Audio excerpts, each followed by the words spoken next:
New at 6 o'clock. We're taking these guys down and they get back out. They're leaving jail before we do.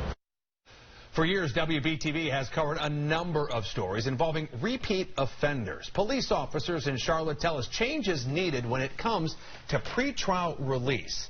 Now we're on your side getting answers about what can be done when violent offenders commit crimes over and over before they are tried in the court of law. WBTV anchor Giles is speaking one-on-one with Mecklenburg County's Chief District Court Judge Elizabeth Trosch, digging deeper into how the bond system can be changed. Plus, what is actually happening at the state level that could make a difference. The bond is not punishment. Bond is about court appearance. And as the years have shown across our community, bonds can be about controversy. Take Khalil Prater, for example. CMPD Detective Matthew Freeman has investigated Prater in connection to multiple robberies. Prater was arrested for robbery on February 8, 2022. He was released on bond just a couple weeks later. Then, just days after his release, he was arrested for another robbery on March 1st, 2022. Weeks later, he was released again. And sometimes you just say, why am I even bother doing this? If they're just going to be back out on the street, I'm going to have to do it all over again. The topic demands answers from people like Chief District Court Judge Elizabeth Trosch. She assigns judges to preside over court sessions and oversees all of Mecklenburg County's 39 magistrates. I asked her if higher bonds could be set for people repeatedly accused of committing violent crimes. It's not supposed to be something that necessarily protects the public from someone who's accused of a violent crime committing another violent crime? The statute requires us to set a secured bond if we find evidence that a person is likely to cause danger to property or persons.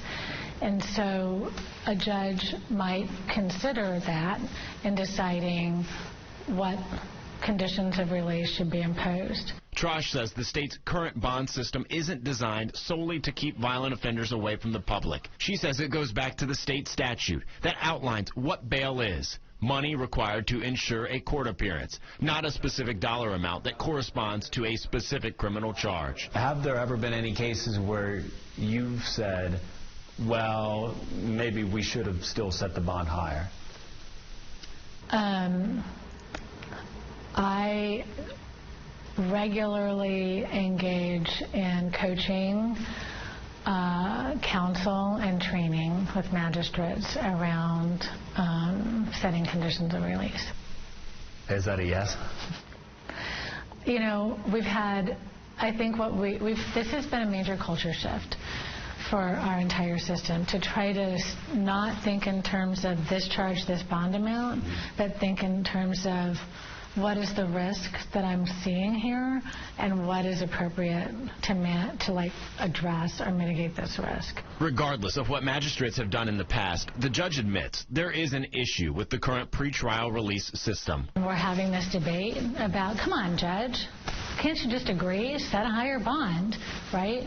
Well, maybe the problem is a bond system that relies on money, that centers around appearing in court, rather than having a system that really is designed to deal with the very real situation that some people pose a risk to our community pending trial and should not be released into the community. That's not how the statute is designed. Here's the statute that defines bond, 15A-531. It defines bail bond as an undertaking by the defendant to appear in court. Now here's the legislation that could bring change. House Bill 813, the Pretrial Integrity Act. It was just recently introduced in the General Assembly and would change the laws related to pretrial release in North Carolina.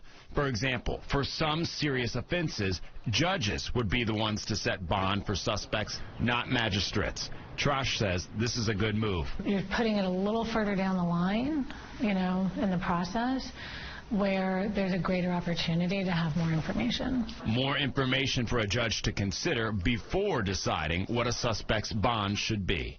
Reporting in Charlotte, Giles, WBTV, on your side.